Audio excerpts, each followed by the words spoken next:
Assalamualaikum warahmatullahi wabarakatuh. Oke, berjumpa lagi dengan saya ya. Kali ini saya ingin menyampaikan, emang Pak RT apa menyampaikan. Kali ini saya ingin mengajarkan cara menggunakan program Microsoft Word ya. Jadi ini tanpa banyak bacot nih, ini adalah program Microsoft Word. Jadi program Microsoft Word itu banyak sekali versinya ya, ada ya versi 2003. Ini versi jadul, ada versi yang 2007. Jadi pada hakikatnya ya, semua versi ini hampir sama aja ya, cara penggunaannya hanya saja tata letak, tampilan dari perintah-perintahnya yang mungkin agak berbeda ya. Tapi sebelum menginjak ke cara pengoperasian program Microsoft Word ya, kamu itu harus dulu mengetahui fungsi-fungsi keyboard ya. Jadi buat teman-teman yang sama sekali belum pernah menyentuh komputer ya, atau artinya deso lah, artinya deso sudah hampir 5 tahun kerja di sawah, tiba-tiba merantau ke kota ya, ingin kerja di kantor ya, paling enggak kamu harus pengenalan dulu lah dengan namanya komputer dan mengenal fungsi-fungsi keyboard ya. Jadi buat teman-teman yang awam sama sekali, jadi langkah-langkah pertama untuk belajar dari program Microsoft Word ini pengenalan dulu dengan keyboard yang namanya keyboard. Keyboard itu apa? Keyboard itu papan ketik. Fungsi-fungsi keyboard. Oke, supaya tidak banyak bacot ya, langsung saya jelaskan aja langsung ya. Oke.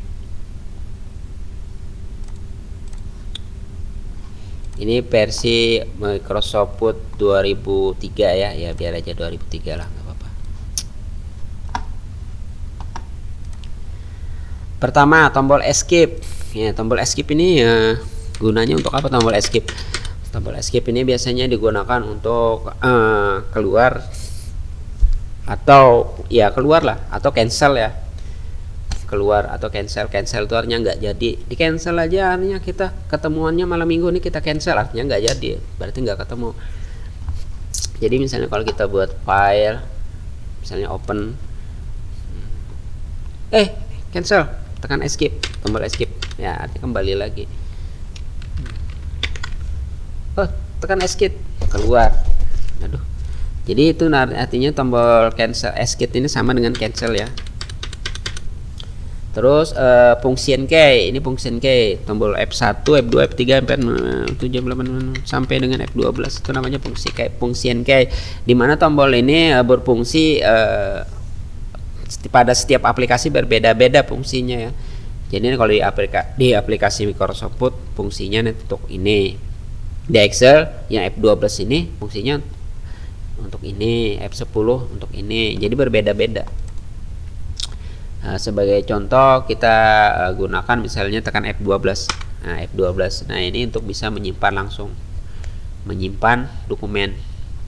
Nih, save. F1 misalnya, F1 help,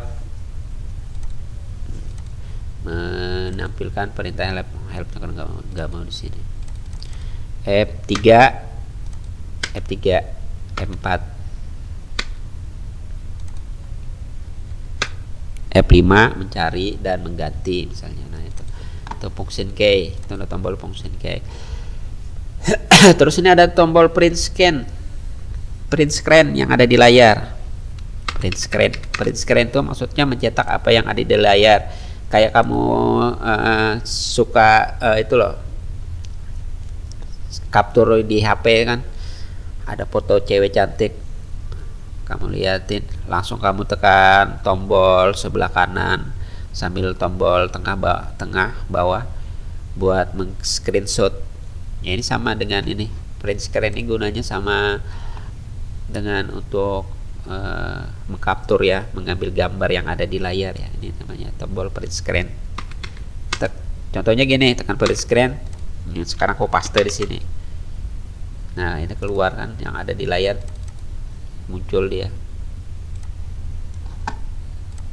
Itu muncul, ini bisa dikecilin.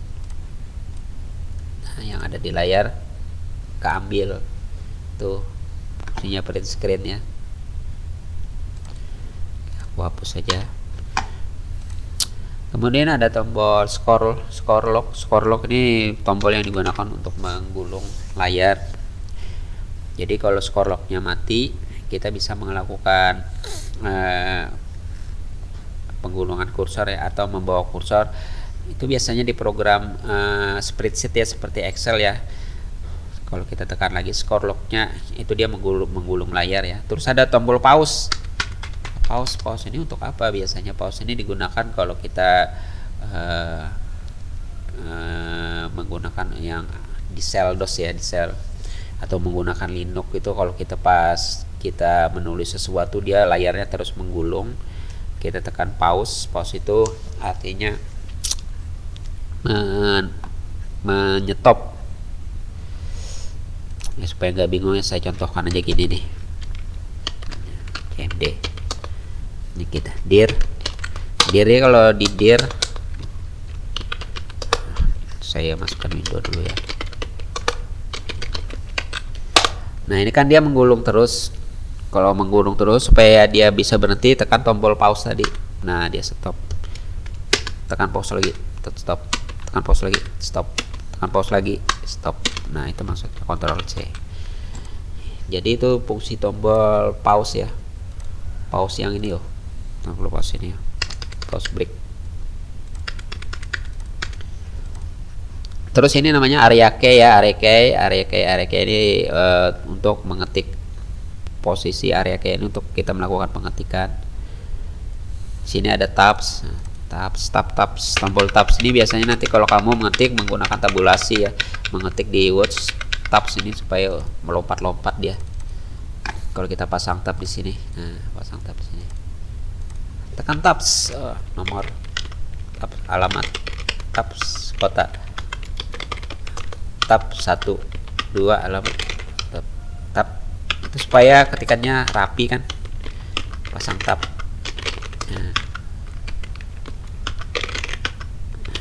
Nah, itu sebagai contoh penggunaan tombol tab ya. Ini tabs, tombol tabs ya. Kalau yang ini namanya area keys, kita dapat mengetik. Backspace ini untuk menghapus ya, backspace. Tombol backspace digunakan untuk menghapus huruf. Nah, backspace menghapus bergerak ke kiri. Kalau satu kata tekan kontrol. Nah, tahan kontrol, tambahin kontrol. Backspace. Terus tombol caps lock ini kunci huruf kapital ya. Jadi kalau caps locknya nyala terus, nyala ini lampunya di keyboard. Nah, dia hurufnya besar seberata, hurufnya besar semua. Jakarta, Surabaya, Bandung, Madura, Balikpapan, hurufnya besar semua, caps lock. Terus ada lagi tombol shift ya, tombol shift kiri, shift sebelah kanan. Shift ini gunanya untuk menuliskan huruf awalnya huruf besar. Nah, jadi sambil ditekan P nya besar itu. Tapi ini caps lock-nya dimatikan. Kalau caps lock-nya nyala, dia kebalikannya jadi kecil hurufnya. Caps lock-nya dimatikan. Nah, matikan. Jadi kalau caps lock-nya nyala ya, kalau kamu tahan shift dia jadi huruf kecil. Jadi kebalik kayak gini. Nah, caps shift-nya. Tapi kalau caps lock-nya mati, nah jadi seperti ini: Jakarta, Bandung, Surabaya. Nah, seperti itu.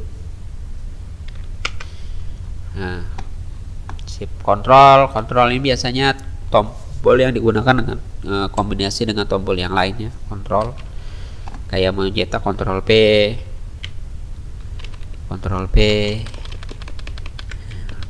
mau kasih cetak tebal, kontrol B, tahan kontrolnya, tahan B nya, kontrol B, Kontrol tahan dulu, tekan B itu seperti itu dong, untuk memberi cetak tebal. Cetak garis bawah, kontrol U, tahan kontrolnya, tekan U. Tombol. Kenapa ini ada dua ya chipnya, ada sebelah kiri, ada sebelah kiri, ada sebelah kanan ya, karena kita kalau ngetik 10 jari supaya lebih gampang aja maksudnya. Jadi Jakarta, tahan shift, Jakarta, sip. Jadi tangan yang sebelah kiri menekan shift, tangan sebelah kanan tekan huruf J. Gak mungkin nih kalau 10-11 jari kan agak susah ya. Jakarta. Terus tombol ini, tombol jendela Win. Tombol jendela Win itu biasanya digunakan untuk ya ini di keyboardnya ini sama dengan ini tombolnya, gambarnya sama dengan ini. Itu untuk menampilkan menu ya. Menu. Terus ada lagi tombol yang di sebelah kanan keyboard ini, ada kotak, ada pointer mouse. Itu sama dengan klik kanan ya, sama dengan sama dengan kita klik kanan di mouse ya.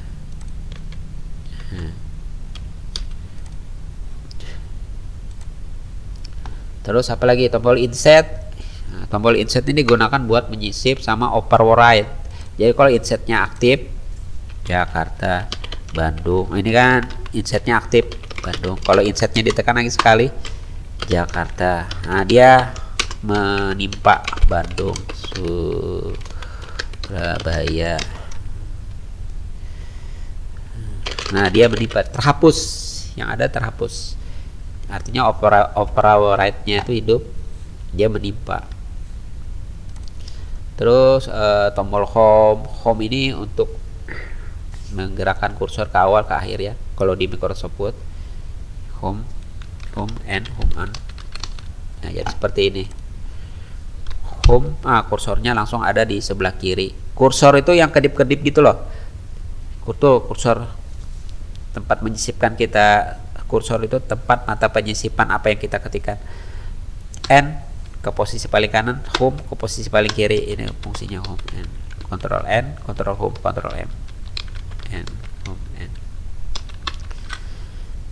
Terus pick up, pick down itu untuk mengurung layar ke atas ke bawah. Del menghapus. Del ini menghapus tulisan yang ada di depan ya. Nah, di depan. Kalau backspace tadi ke belakang ya, backspace. Ini tombol delete. Tombol delete yang ini loh. Menghapus huruf yang ada di depan. Nah, dihapus. Kalau mau satu kata tambahi kontrol. Nah, satu kata itu. Nah. Pick up, pick down mengurung layar ke bawah. Kalau ini panah atas, panah bawah, panah kiri, panah kanan, panah bawah, panah bahu. Panah atas, panah kiri, panah bawah, panah kanan. Ya, kursor. Itu biasa orang bilang beriat kursor untuk menggerakkan kursor ke posisi kemana, ke kiri, ke kanan, ke bawah. Sama kayak orang main game gitu loh ya, biasanya main game dipakai juga nih, cuma game bisa merusak keyboard. Terus ini ada nomor key. Kenapa sih di sini ada angka juga, di sini ada angka juga, di sini ada angka, di sini ada angka juga ya, maksudnya supaya kita lebih leluasa untuk mengetikkan angka di sini lebih cepat. Jadi di sini di orang-orang akuntansi biasanya kan harus cepat menginput angka ya. Untuk data entry 4.500, 4.500, 7.000, 8.000, 10.500, 0812. Nah, seperti jadi kamu bisa melatih jari tangan kananmu ya, jari di sebelah tangan kananmu ya, untuk melatih numerik key. Itu biasanya digunakan orang kalau kamu kerja di perusahaan, biasanya itu penting sekali untuk data entry ya. Data entry itu maksudnya memasukkan data-data yang berupa numerik ya, 7.000, 8.000, 2.500, 6.000. Kalau kamu kerja di bursa efek itu penting itu. 12.000. Artinya kita harus melakukan data entry. Jadi tangannya dilatih ya. Selain melatih mengetik 10 jari tadi. Untuk mengetik 10 jari belajarnya kamu bisa buka di web apa namanya tuh. Passenger, cari Passenger di Google, Passenger Indonesia. Di situ cari yang untuk tutorial melatih 10 jari ya. Jadi buat teman-teman semua yang memang pingin jadi tenaga office handle ya, saran saya kamu harus melatih jari kamu. Kalau kamu nggak punya komputer atau nggak punya laptop, kamu bisa lah datang ke tukang servis komputer, cari keyboard rusak.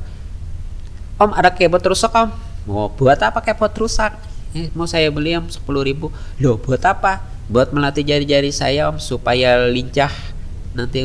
Jadi saya dulu punya teman ya, dia itu nggak punya komputer, jadi dia saya kasih keyboard rusak punya saya buat melatih jari-jarinya itu ya, buat melatih jari-jarinya supaya jari-jarinya itu mahir, feelingnya tuh keluar. Feeling itu maksudnya feeling jari antara jari dengan keyboard itu tahu posisinya di mana untuk huruf A, huruf B. Jadi feeling yang main untuk melakukan pengetikan, cukup feeling yang main. Itu sama seperti kamu punya HP zaman dulu gitu. Ada HP zaman dulu tuh yang SMS-nya harus pakai SMS itu harus ditekan beberapa kali kan untuk menampilkan huruf berapa kali ya. Lama-lama kan karena kita sudah sering memakai HP yang jadul itu dulu, kalau mau kirim SMS kan kita sudah hafal, nggak perlu lagi melihat ke keypad yang HP tadi ya. Itu kan feelingnya sudah keluar. Artinya kita melatih pengetikan 10 jari itu maksudnya untuk mengeluarkan feeling kita ke antara jari dengan touch keyboard tadi, posisi hurufnya di mana. Jadi ketika kita sudah menguasai itu ya, kita bisa dengan cepat melakukan pengetikan. Sama dengan yang untuk nomor key-nya juga nih harus dilatih. Jadi sampai di sini dulu ya penjelasannya. Assalamualaikum warahmatullahi wabarakatuh. Nanti ke pembahasan cara menggunakan program Microsoft Word-nya akan saya jelaskan lagi ya. Oke, saya akhiri.